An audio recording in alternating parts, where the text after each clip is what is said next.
네, 오늘 특세 첫 번째 날의 말씀의 주제는 그분이 오시면 광야에서도 꽃을 피웁니다. 같이 할까요? 그분이 오시면 광야에서도 꽃을 피웁니다. 이 꽃을 피운다는 것은 어떤 의미가 있을까요? 열매가 온다라는 거죠. 열매는 그 열매의 상황을 쪼개보면 씨앗이 들어있죠. 그 씨앗은 우리가 먹으면 양식이 될 것이고요. 그것을 땅에 뿌리면 곡식이 될 것입니다.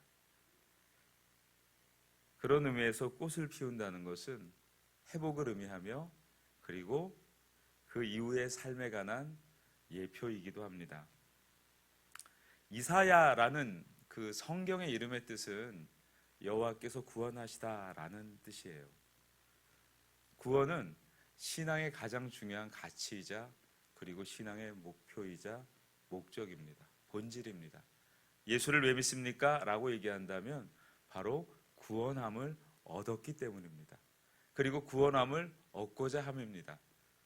주 예수를 믿으라 그리하면 너와 내 집이 구원을 얻는다라는 말씀은 구원을 얻어야만 우리가 살 수 있다라는 거죠. 그럼 구원이 뭡니까? 아주 쉽게 얘기한다면 하나님의 자녀가 된 거죠. 다른 말로 얘기한다면 우리가 변화되었다는 겁니다.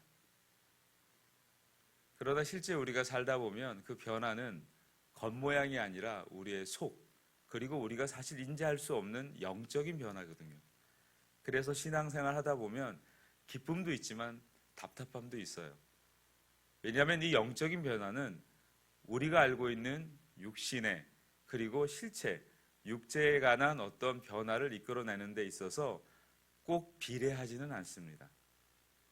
예수를 잘 믿었는데 어떤 이는 사람들에게 보이기에는 물리적으로 좋은 상황인 것 같기도 하고 또 어떤 이는 또 그렇지 않은 것 같기도 해요. 그러다 보니까 구원을 받았다, 우리가 하나님의 자녀가 되었다, 영적인 변화를 얻었다라는 것은 물리적인 이해로 국한하는 것이 아니라 그 너머 하나님의 초월적인 역사를 바라보는 것입니다. 그래서 예수를 믿는 자들은 상황과 여건에 흔들리지 않아요. 왜냐하면 우리의 기준이 눈에 보이는 것에만 있지 않고 눈에 보이지 않는 그 이면에 닿아 있기 때문입니다. 여러분, 초월이라고 얘기할 때에 그것을 영어적 표현으로 슈퍼라고 해요. 여러분, 과거에 초월적인 한 남자의 이야기, 그래서 굉장히 흥행을 했죠. 요즘도 많이 나오긴 하던데요. 슈퍼맨 들어보셨습니까? 그리고 슈퍼맨만 나오면 섭섭하니까 뭐도 나왔어요? 네, 슈퍼걸도 나왔죠. 우리는 초월적인 걸 기대해요. 근데 이 초월이 어디에 닿아 있을까요? 창세기 2장 7절에 그 근거가 있습니다. 여호와 하나님께서 흙으로 사람을 지으시고 그리고 그 코에 뭘 불어넣으셨어요? 생기를 불어넣으셨어요. 그러니까 초월은 어디서부터 시작합니까? 우리의 삶의 가장 밑단에서부터 시작을 해요. 그러하기 때문에 하나님이 우리가 가지고 있는, 알고 있는 아주 가장 밑바닥에서 하나님을 경험하게 하시기 때문에 우리에게는 문제 내지는 어려움 내지는 불편함들이 다 하나님의 초월을 경험하는 뭐가 될까요? 재료가 됩니다. 마태복음 6장에 염려하지 말라라고 후술하시면서 그리고 전절에 뭐라고 말씀하십니까? 너희는 먼저 그의 나라와 그의 의를 구하라. 이게 초월적 삶을 살라는 거예요. 다른 말로 슈퍼맨이 되십시오, 슈퍼걸이 되십시오 라고 얘기하는 거예요. 무엇을 기반해서? 철저하게 우리의 삶의 그 자리를 기반해서. 그리스도인들은 현세를 잊기 위해서 신앙을 가지고 사는 존재들이 아니에요. 그러니까 좀 쉽게 얘기하자면 예수님을 믿으면 우리가 불편하게 여겼던 모든 것들이 일소되어지고 하나님의 은혜와 하나님의 능력으로 만사형통 우리가 뜻하는 모든 것들이 이루어지는 그런 소원 성취의 종교가 아니라는 거예요. 결국엔 기독교라는 것, 그리스도를 믿는다는 것은 구원함을 얻는다는 거예요. 구원을 받았다는 건 뭐예요? 하나님의 자녀가 되었다는 거예요. 그러면 하나님 자녀가 되었다는 건 뭡니까? 하나님의 통치를 받는다는 거예요. 그런데 육체는 그 통치를 좋아할까요? 불편해할까요? 불편해합니다. 그게 우리가 맞이하는 신앙적인 현실이자 진실이에요. 그래서 우리는 끊임없이 하나님의 선하시고 기뻐하시고 온전한 뜻이 무엇인지 분별하도록 하라 라는 로마서 12장의 말씀을 통해서 우리 몸을 하나님이 기뻐하시는 거룩한 산 제물로 드리려고 하는 어떤 구원의 의미를 누릴까요? 바로 성화의 구원입니다.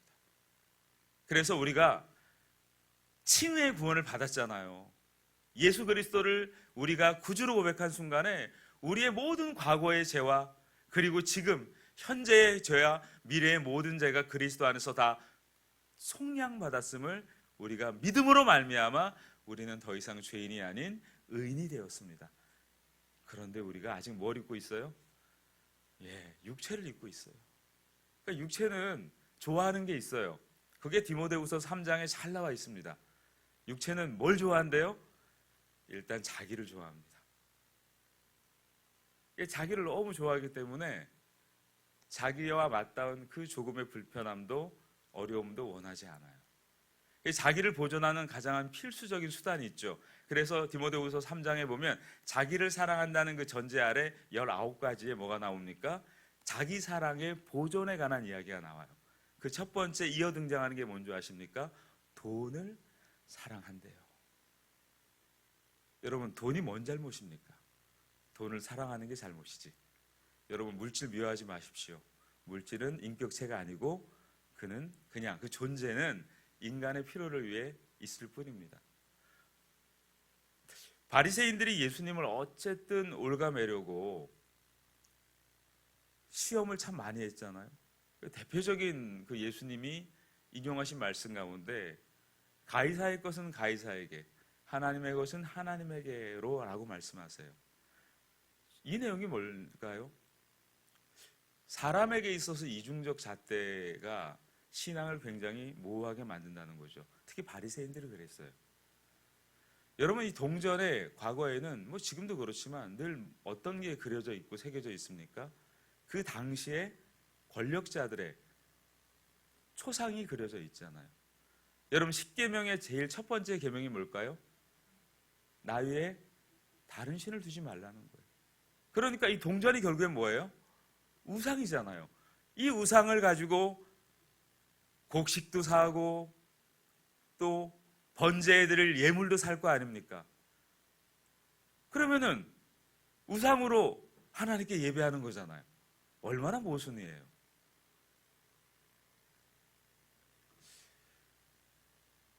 자기를 보존하는 것 자체가 나쁠까요? 그렇지 않아요. 우리 몸을 가꾸고 우리의 삶을 가꾸는 것 자체를 하나님이 나쁘다라고 얘기하지 않으세요. 왜? 고린도전서 3장 16절에 보니까 우리 몸이 무엇이라고 말씀하고 있습니까? 하나님의 영이 거하시는 성전이에요.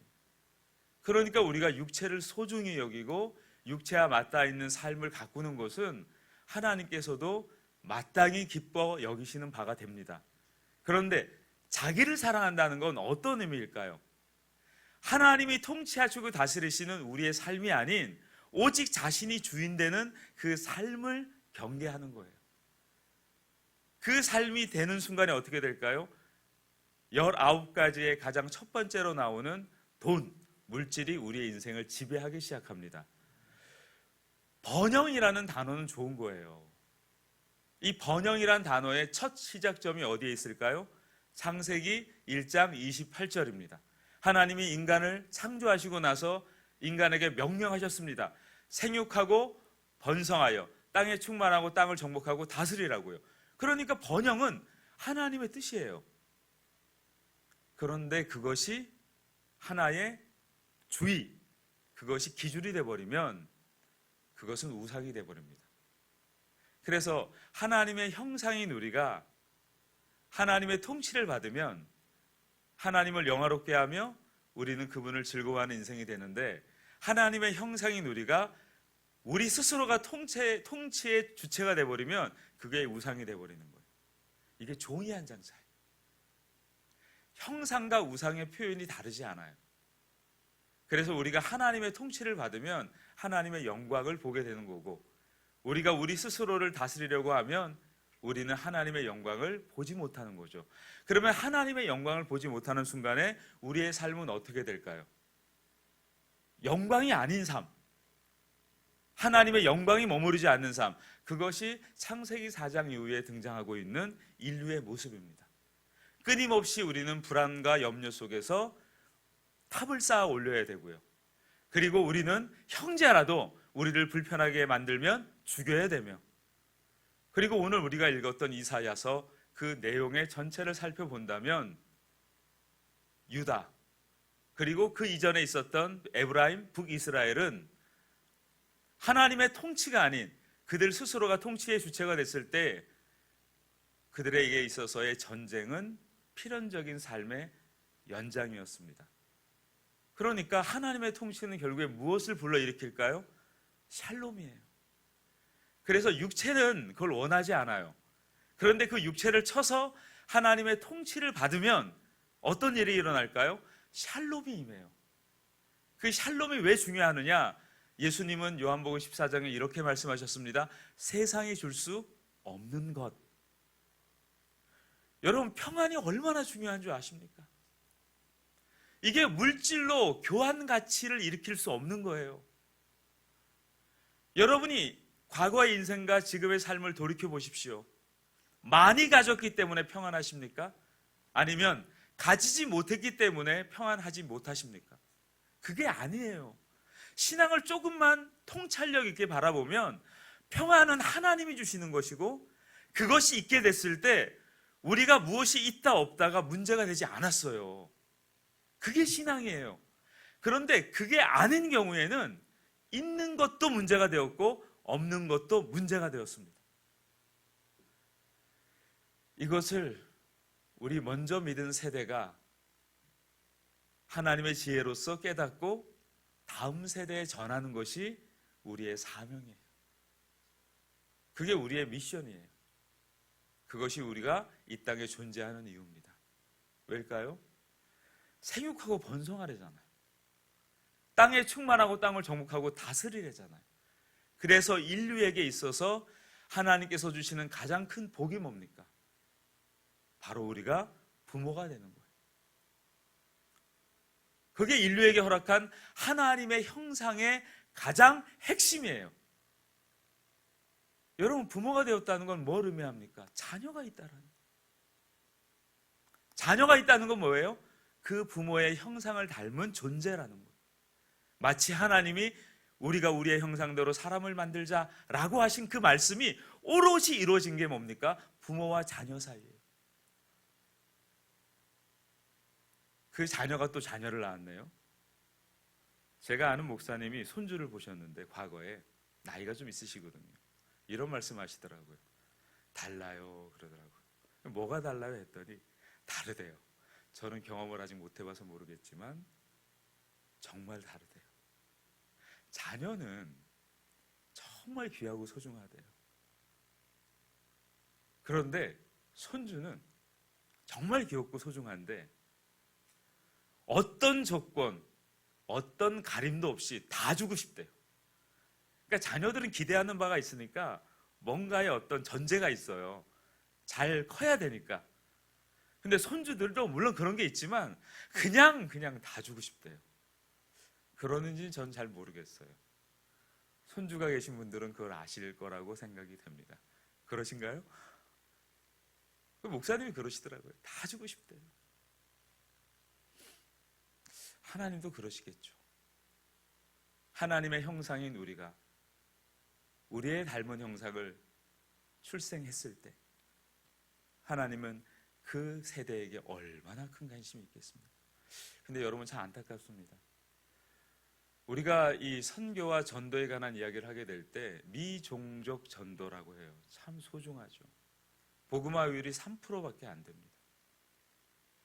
그런데 최근에 통계가 나왔는데요. 우리 다음 세대, 청소년 이하 세대의 복음화율이 3%래요. 그러니 이 땅에 있는 우리 미래 세대의 의미는 미종족입니다. 지금 이 한국 땅은요, 전도라는 개념으로 들어가는 게 아니라 선교적 개념으로 들어갈 만큼 문화와 세대와 격차가 너무나 달라요. 그러나 우리는 소망이 있습니다. 시편 71편 18절에 한 노년의 기도가 나옵니다. 다윗의 기도라고도 합니다. 추정키로는 다윗이 나이 들어 그런 기도를 했을 거라고 얘기합니다. 하나님이여, 내가 늙어 머리가 하얗게 서릴지라도 주께서 나를 버리지 말 것은 주의 힘을 후대에 전하고 주의 능력을 오고 가는 모든 세대에게 전하게 하옵소서. 할렐루야. 얼마나 복된 기도입니까? 저는 그래서 시편 92편 14절의 언약으로 우리 공동체, 특히 시니어 공동체가 함께 동행하는 것을 보면 너무나 감사합니다. 나이 들어서 멈추고 끝나는 것이 아니라 그 진액이 마르지 않고 그 푸르름이 여전하다. 오늘 그리고 놀랍게도 이 새벽에 그 시니어와 그리고 곧 시니어가 될 분들과 그리고 아직 시니어는 아니지만 언젠가 시니어가 될 모든 시니어들이 나오셨습니다. 할렐루야. 우린 다 시니어예요. 시니어이고 시니어 직전에 계시고 언젠가는 시니어가 됩니다. 아수르 참 잔인한 나라입니다. 얼마나 잔인할까요? 그 정복지에 공포감을 심어주기 위해서 머리를 잘라서 성벽에 게시하고 가죽을 벗겨서 걸어놓습니다. 특별히 오늘 읽지 않았지만 이사야 36장에 보면 랍사게라는 인물이 아니라 직책이에요. 랍사게라는 외교관이 나와서 심리전을 펼치죠. 얼마나 공포와 두려움을 심어줍니까? 심지어 이스라엘이 가지고 있는 신앙을 비방하고 조롱하잖아요. 그 전장인 35장이 왜 의미가 있을까요? 우리의 현실의 어려움 이전에 하나님이 뭘 항상 주실까요? 말씀을 먼저 주십니다. 그래서 우리가 승리하는 거예요. 우리가 납득할 수 없는 어떤 좌절과 두려움의 문제가 오기 전에 하나님이 심판 전에 주시는 게 뭘까요? 항상 약속을 주세요. 그 약속의 내용이 뭘까요? 놀라운 하나님의 은혜입니다. 오늘 그 말씀을 잠깐 우리 보도록 할까요? 35장 4절의 말씀입니다. 어떤 말씀일까요? 겁내는 자들에게 이르기를 굳세어라, 두려워하지 말라. 보라, 너희 하나님이 오사 보복하시며 갚아주실 것이라. 하나님이 오사 너희를 구하시리라. 여러분, 누가 보복하신대요? 하나님이. 누가 갚아주신대요? 하나님이. 여러분의 삶에 어려움과 문제가 있다라고 할 때에 무조건 하나님께 가지고 가시길 축복합니다. 그래야 뭐가 없어요?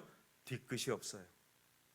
저는 속상한 일이 있을 때 여러분도 그러시겠지만 저는 무조건 하나님께 가져갑니다. 그리고 말씀드립니다. 하나님 들으셨죠? 하나님 보셨죠?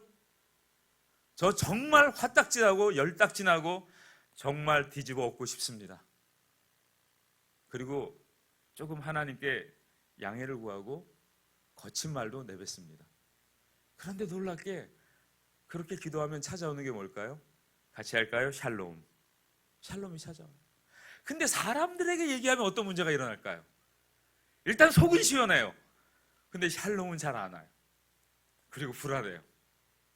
이거 다른 사람한테 말이 전해지는 거 아니야? 이런 막연한 불안감이 들어요. 여러분, 하나님만이 우리의 반석이십니다. 그래서 우리가 하나님을 바라볼 때 두 가지로 바라봐요. 간절히 사슴이 그 시냇물을 찾듯이 간절히 찾아요. 그리고 잠잠히 바라봐요. 왜 잠잠히 바라보는 줄 아십니까? 그분이 반석이시기 때문에 그래요. 변하지 않아요. 흔들리지 않아요. 반석이신 주님을 오늘 이 아침에도 의지하시기를 축복합니다. 오늘 하나님이 어떤 놀라운 말씀을 주셨습니까? 35장 5절과 6절에 보니까 여러분, 눈먼 사람의 눈이 열린대요. 못 듣는 자의 귀가 열리고 다리를 저는 자가 사슴처럼 뛰어다닌다라고 얘기합니다. 말 못하는 자의 혀가 열려서 말을 하고 노래를 한대요. 얼마나 감사합니까? 이 말씀은 훗날 세례 요한의 제자들이 예수님 보고 물어본 거예요. 오실 이가 당신입니까? 마태복음 11장 4절과 5절의 말씀이죠. 이게 예수님 오시기 전 700년 전의 말씀이에요. 놀랍죠? 700년 전에 예수님께서 오셔서 우리를 어떻게 변화시킬 건지에 관한 약속을 하신 거예요. 여러분, 하나님이 사랑하는 자, 곧 그의 뜻대로 부르심을 입은 자들에게 합력하여 뭘 이룬다고요? 선을 이룬다는 거죠. 이 합력하여 선을 이룬다는 말씀은 일에 관한 이야기가 아니라 시간에 관한 이야기, 공간에 관한 이야기가 아니라 시간에 관한 이야기, 카이로스에 관한 얘기예요. 저와 여러분의 과거와 오늘과 미래를 하나님께서 이끌어 가실 거라는 거예요. 그게 합력하여 선입니다. 어떤 일이 잘 되어져서 아다리가 잘 맞는 것을 얘기하는 것이 아니라 여러분이 망가졌어도, 여러분이 실패했어도, 여러분이 오늘 좌절하고 있어도 하나님이 그것을 합력하여 당신의 뜻을 이루실 거라는 거예요. 오늘 유다의 현실은 너무 비참하죠. 사방으로 우겨싸임을 당한 상태예요. 그런데 하나님은 약속하십니다. 35장 10절에 그 결론을 뭐라고 말씀합니까? 여호와의 속량을 받은 자들이 돌아오되 노래하며 시온에 이르러 그들의 머리 위에 영영한 희락을 띠고 기쁨과 즐거움을 얻으리니 슬픔과 탄식이 사라지리로다. 저와 여러분의 인생 가운데 하나님께서 이렇게 응답하고 말씀하실 줄 믿습니다. 그리고 정말 꼭 기억하셔야 될 마지막 한 구절의 말씀입니다. 하나님께서 우리의 모든 삶을 어떻게 하실까요? 8절의 말씀입니다. 거기에 대로가 있어 그 길을 거룩한 길이라 일컫는 바 되리니 깨끗하지 못한 자는 지나가지 못하겠고 오직 구속함을 입은 자들을 위하여 있게 될 것이라. 우매한 행위는 그 길로 다니지 못할 것이며. 여러분, 거룩한 자만 다니는 길입니다. 그래서 거룩한 길이에요. 근데 여러분과 저는 다닐 수 있습니다. 왜냐? 요한복음 14장 6절에 보니까 예수께서 그 길을 메워주셨습니다. 히브리서 10장 20절에 보니까 새롭고 산 길을 우리 주님이 내어주셨습니다. 이 아침에도 그 거룩한 길로 동행하는 복된 날 되시기를 축복합니다.